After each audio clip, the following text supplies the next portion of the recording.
me ofrece? Le tengo papita a 500, tomate a 500. ¿Qué quiere, mi amor, a la hora? Hoy participen de esta extraordinaria campaña de reciclaje en este sector. Megafonópolis, donde el territorio alza la voz.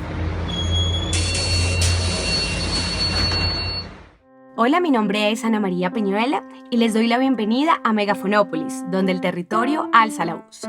Hoy hablaremos sobre una de las determinantes del ordenamiento territorial, específicamente la ambiental, centrándonos en el análisis del río Bogotá y los riesgos de inundación, y revisaremos cómo está siendo abordado este importante elemento de la estructura ecológica principal en la revisión general sobre el Plan de Ordenamiento Territorial. Las ciudades representan grandes nodos de oportunidad en los cuales se concentra el crecimiento económico y la dinámica de la vida urbana propia de las aglomeraciones, que terminan generando exclusión social y territorial en la forma como se accede a los bienes y recursos que éstas generan. De igual forma, ejercen presión sobre los recursos naturales, formando grandes volúmenes de contaminación, haciéndolas cada vez más insostenibles y vulnerables a los efectos del cambio climático y a otros desastres naturales.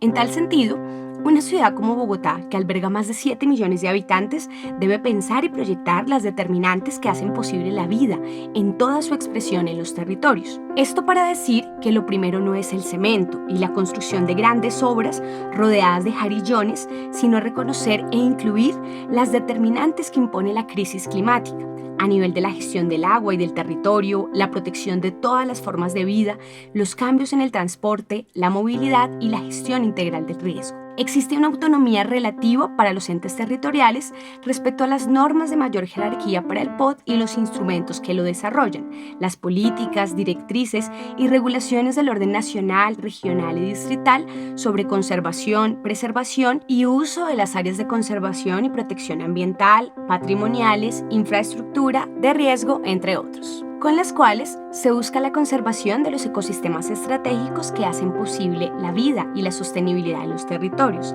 para poder definir, como lo llama la Corte Constitucional, los aspectos más trascendentales de la vida comunitaria, como es su dimensión y proyección espacial. La primera discusión es en torno a la defensa de la vida. En ese sentido, el ordenamiento del territorio se debe hacer desde el agua, porque dependiendo de su disponibilidad y sostenibilidad, se orienta el proceso de ocupación. El agua que llega a Bogotá es parte de los ecosistemas de montaña, como los páramos, y la convierte en una ciudad privilegiada porque logra obtener agua de gran calidad, pero a la vez la hace frágil, porque depende de la conservación de estas fuentes. Por otro lado, persiste la preocupación sobre el futuro del río Bogotá, el cual es mencionado en la propuesta de revisión general del POT como un eje articulador de la región metropolitana, armonizando la relación de la ciudad con el río a través de actividades e infraestructuras compatibles con su vocación ecológica y de uso sostenible, sobre el cual se debe precisar el tipo de infraestructura a la cual se hace referencia dicha compatibilidad. Teniendo en cuenta que las dimensiones de caudal que maneja este río, que se han traducido en unos riesgos por inundación en las zonas bajas de la cuenca media a su paso por Bogotá, particularmente en las localidades de Kennedy y Bosa, en donde existen antecedentes de inundación en el pasado 2011 y 2012 con el fenómeno de la Niña, que debe llevar a una reflexión consciente sobre la necesidad de no ocupar estas zonas de amenaza por inundación, por encharcamiento y amenaza por inundación por desbordamiento, así como amenaza por rompimiento de jarillones, y sobre este tema es que justamente queremos conversar el día de hoy. Ya volvemos con Megafonópolis.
Las 9 vidas del río Bogotá, como lo llama el maestro Julio Carrizosa Umaña, que se descubren a lo largo de sus poco más de 250 kilómetros de cauce, son los que nos hace comprender las funciones sociales que actualmente desempeña y proyectar las que deseamos verla en el futuro, antes de considerar sus aguas como malas, tóxicas o perennes.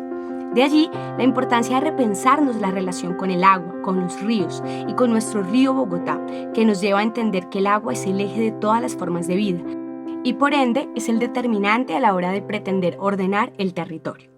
Todos sabemos que las inundaciones son producidas por exceso de agua, cuando se han invadido áreas que en condiciones normales están secas. Este fenómeno llega a regular el sistema hídrico. Pero cuando se modifican estos sistemas o se ocupan áreas que pueden ser susceptibles a ser inundadas, se generan afectaciones, bien sea por desbordamiento o por encharcamiento. Desde los desafíos del urbanismo se ha considerado que las inundaciones se controlan con jarillones, en este caso con obras de adecuación hidráulica adelantadas por la CAR, las cuales dicen son suficientes para regular el riesgo por inundación. Sin duda este es uno de los temas más álgidos de la revisión general del POT. Primero, porque no se logra entender la reducción de su zona de manejo y preservación ambiental. Y segundo, porque se desconoce técnicamente el tipo de usos compatibles. Para profundizar en este tema, hemos invitado al geólogo Julio Fierro Morales, profesor de la Facultad de Ingeniería de la Universidad Nacional de Colombia y consultor en riesgos, para que nos cuente por qué el río Bogotá puede estar en riesgo y de allí la importancia de saber si existen o son suficientes los estudios de riesgo por inundación que están tomando como referencia esta administración en este proceso de revisión general. Bueno, Julio, bienvenido a Megafonópolis. Queremos iniciar preguntándote, ¿tú crees que el río Bogotá tiene futuro en la actual propuesta de revisión general del POT? Bueno, muchas gracias por la invitación. Sea lo primero plantear que yo estuve en una parte del año 2020 dentro de la Secretaría Distrital de Planeación y que hice parte de alguna manera del equipo de formulación. No obstante, hay muchas críticas al proceso de revisión del POT que actualmente se adelanta en Bogotá. Creo que también es oportuno decir que los mapas de amenaza por inundación en referencia al río Bogotá fueron modificados de una manera radical por la administración de Peñalosa, prácticamente desapareciendo las zonas que tienen restricción, es decir, las zonas de amenaza por inundación alta y media.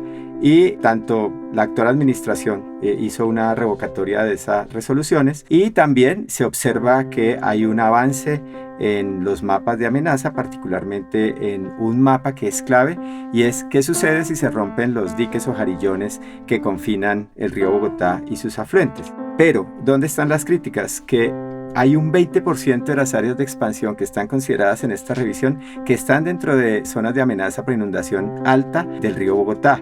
Así que estamos viendo es una apuesta que desde la política plantea que podemos seguir ocupando estas llanuras de inundación que son de los ríos, que por supuesto ya llevamos décadas ocupándola, hay cientos de miles de personas allí, pero en estos contextos de crisis climática como el actual no parece conveniente seguir ocupando y terminar prácticamente de ocupar en un 100% estas áreas que pertenecen a los ríos.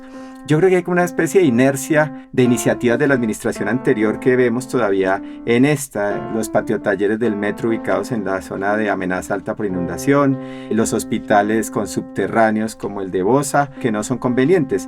Así que si bien en la propuesta de revisión ya al menos hemos recuperado buena parte de lo que se llamaban las zonas de manejo y preservación ambiental que están muy ligadas con estas zonas de amenaza por inundación, sí hay que decir que la apuesta es ocuparlas haciendo estudios de detalle que hoy no existen.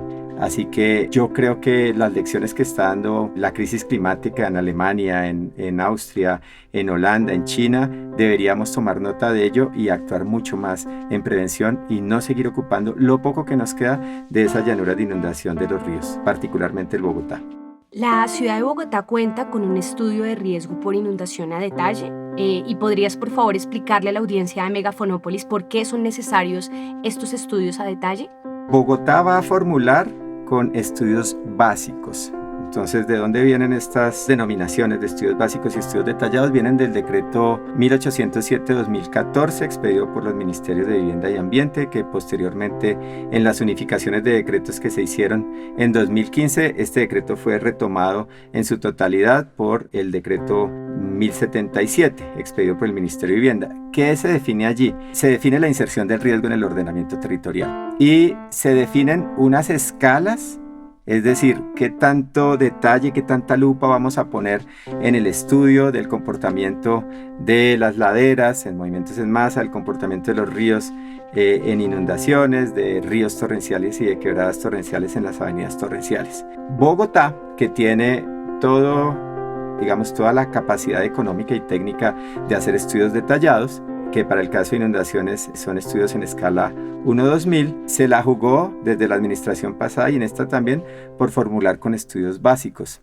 Hay que decir que no es solamente un problema de estas dos administraciones, y ya digo por qué uso la palabra problema, sino que desde que tenemos ya la posibilidad de hacer unos estudios de detalle que consideren que hay unos jarillones, que consideren que esos jarillones se tienen que ver en la escala que yo tome para hacer los análisis, deberíamos haber avanzado en estudios detallados. Y al menos desde octubre de 2014, que ya desde el orden nacional se dijo, los estudios detallados se van a hacer en esta escala y van a necesitar estos insumos, deberíamos haber comenzado a construirlos para estas revisiones periódicas del ordenamiento territorial. ¿Y por qué es necesario? Es decir, la primera parte de la pregunta es no, Bogotá no va a formular con estudios detallados, sino va a formular con estudios básicos de inundación y de movimientos en masa.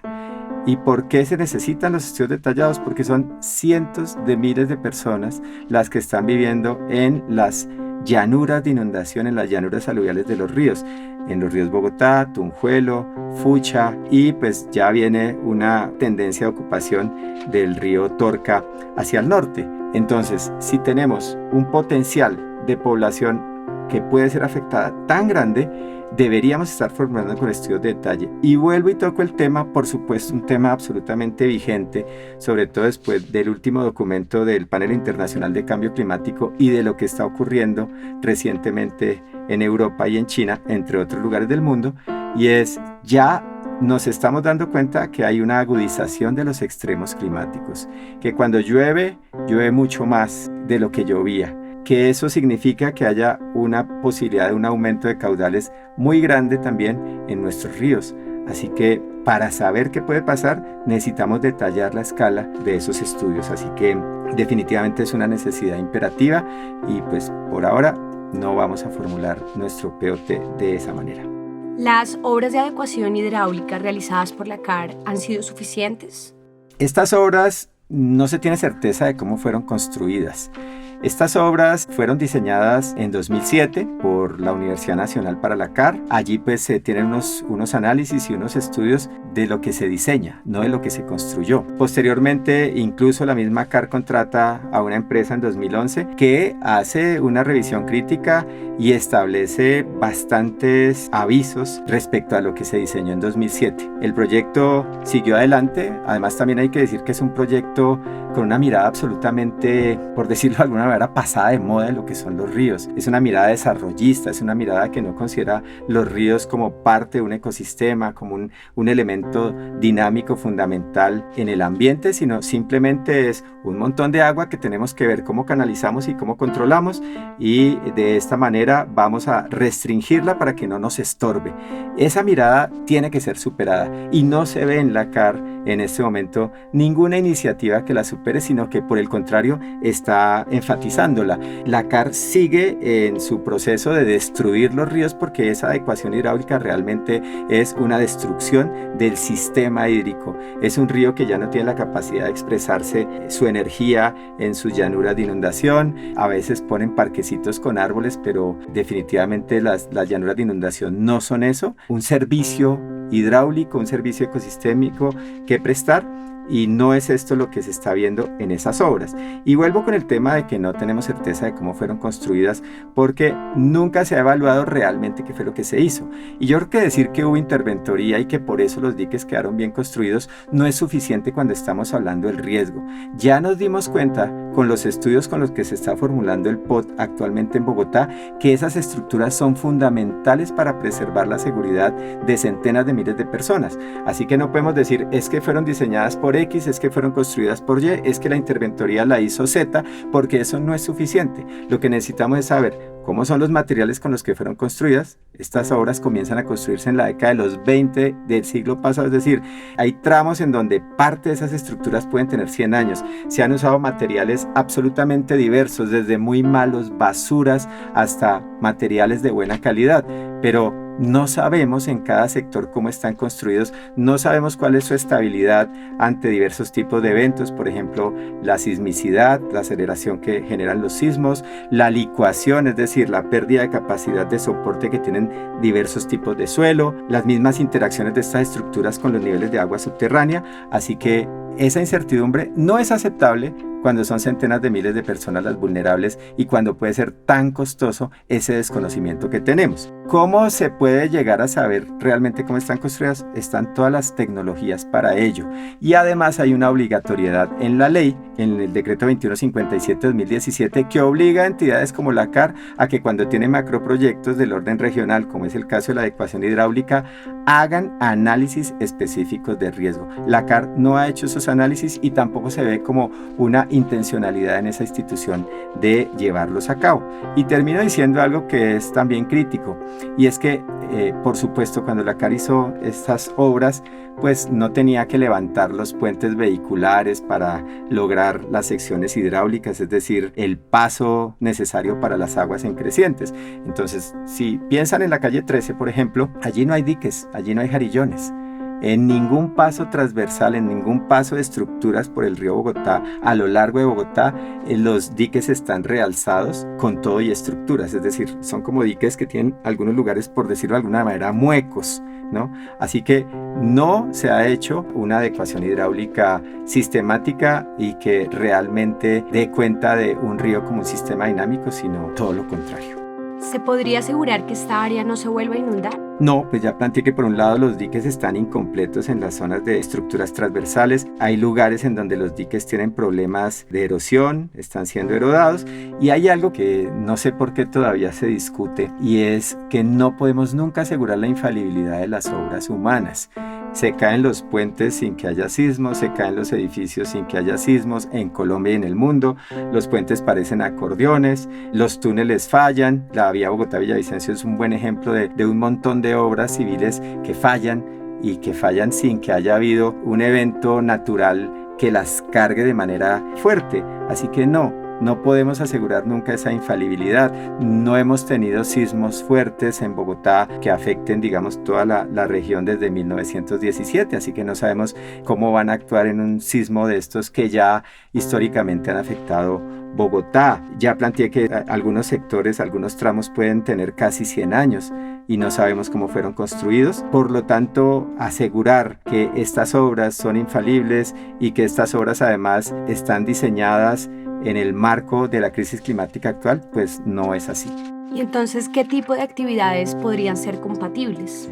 Pues ya tenemos buena parte de esa zona ocupada, de la llanura de inundación del río Bogotá ocupada.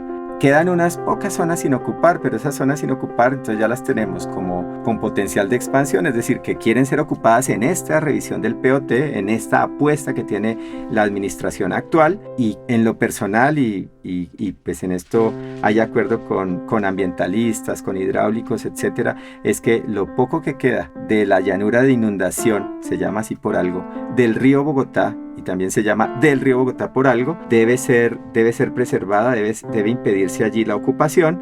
Esto pues tiene también sus bemoles en términos de la necesidad de vivienda que hay en Bogotá, pero yo creo que hay posibilidades de establecer densificaciones, otras maneras de ocupar. Entonces, ya respondiendo particularmente a la pregunta, ¿para qué son estas llanuras?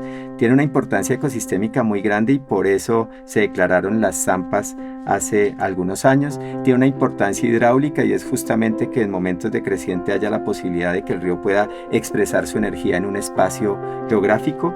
Y además hay algo que no se suele considerar y es la parte arqueológica. Sabemos, y incluso ahí están las cartografías con diferentes trabajos de grado de arqueólogos, incluso de geólogos también, recuerdo el nombre de Miguel Etallo. Sabemos dónde estaban los camellones, esas estructuras hidráulicas prehispánicas, en un manejo mucho más eficiente y mucho más estético también de las llanuras de inundación. Ese patrimonio arqueológico ha sido absolutamente cementado. Ese patrimonio arqueológico, los camellones y todo lo que allí pueda encontrarse en términos de esa arqueológica, pues simplemente ha sido emparejado y ha sido construido.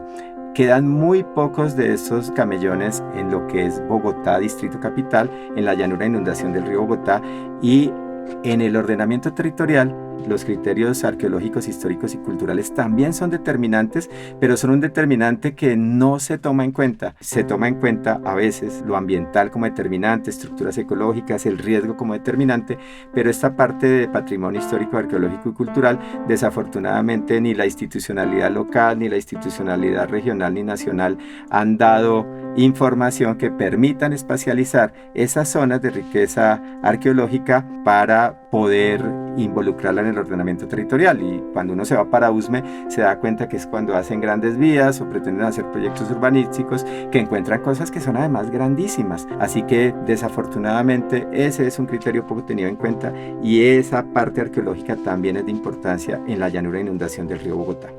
¿Qué recomendaciones en materia de riesgos resultan determinantes para avanzar en la revisión general del POT? Bueno, esa es una pregunta gigante y la voy a responder fundamentalmente desde los temas de inundación. Primer punto, el caso Tunjuelo en la zona minera. Allí desde la administración pasada se pretende torcer completamente lo que está hoy vigente en el POT, y es que esas zonas se definieron como un parque metropolitano de recreación pasiva una vez la minería hubiese cesado. La administración pasada ya se planteó la ocupación de esas zonas a través de asociaciones público-privadas donde las empresas mineras que le han chupado absolutamente todo lo que pueden a ese territorio, primero el material minero, ahora el llenar con escombros, por supuesto cobrando estos huecos, y lo último, urbanizar. Esa lógica de expoliación del territorio pues ahora está absolutamente legitimada, no solo en la administración pasada sino en esta, en donde todo ese polígono es un área que puede ser desarrollada. Además pues también definieron en la administración pasada una ronda del río Tunjuelo, y un río Tunjuelo que no es el río Tunjuelo real. Eso es absolutamente increíble y es inaceptable que esa resolución sin bases técnicas no haya sido derogada por esta administración, sino que se continúe pretendiendo urbanizar cuando las comunidades de esta zona casi que de manera unánime están esperando que esa zona sea ese parque metropolitano de recreación pasiva. ¿Y por qué es importante hablar de esto? Porque lo que pretenden las empresas es emparejar esa zona, dejar de pronto uno de los antiguos huecos mineros que está en predio de la Escuela de Artillería y urbanizar. Pero es probable que como a lo largo del tiempo, desde los años 50, permitimos que se poblara toda la llanura de inundación del río Tunjuelo, es probable que necesitemos parte de esos huecos, que sean fusibles de eventuales inundaciones. Y además siempre nos dicen cosas que luego resulta que no son ciertas. Hace 20 años nos dijeron que si se hacía la presa seca de Cantarrana ya no habría más inundaciones en el Tunjuelo. Y hoy la misma empresa que hizo esos estudios nos está diciendo que sí, que se necesita arreglar diques, que se necesita hacer un poco de cosas y se necesita hacer el proyecto urbanístico para plantear el tema de riesgos. Pero no está planteado qué pasa con las quebradas que llegan aguas abajo de Cantarrana, como Yomasa, por ejemplo. Hay todavía la posibilidad de inundación en esa zona y es probable que necesitemos todavía parte del volumen de esos huecos mineros para mitigar inundación aguas abajo. Así que este es un tema que tiene que ver también con riesgo. Hay que definir estudios en escala detallada para inundación. Esto ya lo revisamos hoy. Estudiar la influencia de las aguas subterráneas en el encharcamiento. Resulta que el ascenso de los niveles freáticos, particularmente en llanuras de inundación, puede también generar encharcamiento. Ese es un tema del que no tenemos prácticamente ninguna información y es importante en una zona tan plana como Bogotá. Hay que ajustar los términos de referencia para estudios detallados. Bogotá tiene una excelente herramienta para decir cómo se hacen los estudios detallados de movimientos en masa, pero eso no existe para inundación y es urgente. Sin embargo, en inundación es muy importante establecer una mirada muy regional del río Bogotá. A diferencia de un deslizamiento en donde yo puedo, como un impulsor de una urbanización, definir en ese deslizamiento qué es lo que tengo que hacer. Cuando estoy hablando de un río, es muy difícil que un solo proyecto o el responsable de un solo proyecto defina qué es lo que tiene que hacer allí para ocupar esa zona. Así que primero, mejor no ocuparlo, y segundo, en zonas ya ocupadas deberíamos estar haciendo estudios detallados con términos de referencia muy claros que cumplan la norma y que además ya consideren la variable de la crisis climática actual. Bueno, Julio, muchas gracias por acompañarnos y darnos estas importantes reflexiones que nos ayudan a generar conciencia sobre la importancia de proteger y preservar nuestro río Bogotá. ¿Quieres dejar algún mensaje final para nuestros oyentes? Pues que hay una preocupación porque ya hay unos aspectos que han sido concertados por esta administración con la CAR y el de riesgos es uno de ellos, y pues que necesitamos una participación muy activa.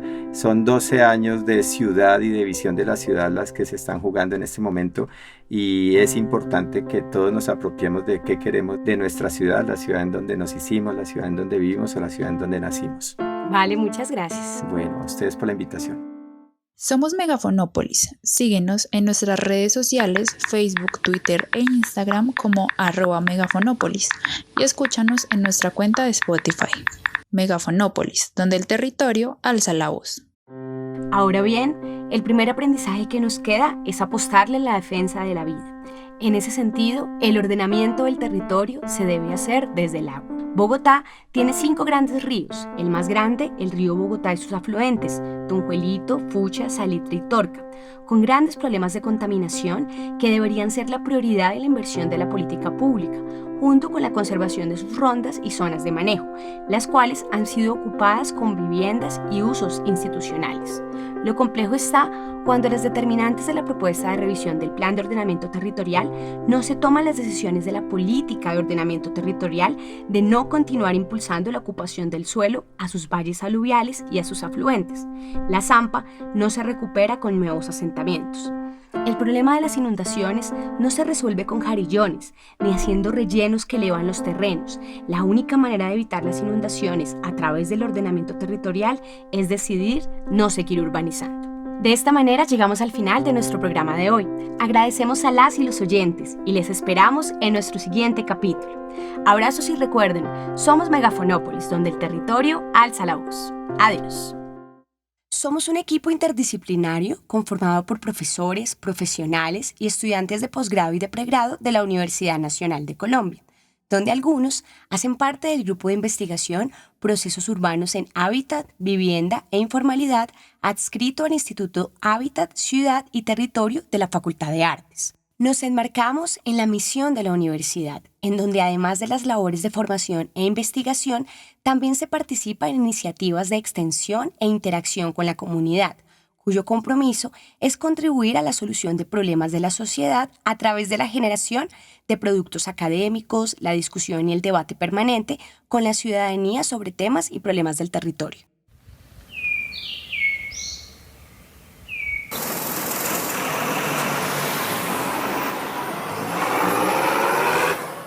¿Qué se le ofrece? Le tengo papita a 500, tomate a 500. ¿Qué quiere, mi amor, a la hora? Hoy participen de esta extraordinaria campaña de reciclaje en este sector. Megafonópolis, donde el territorio alza la voz.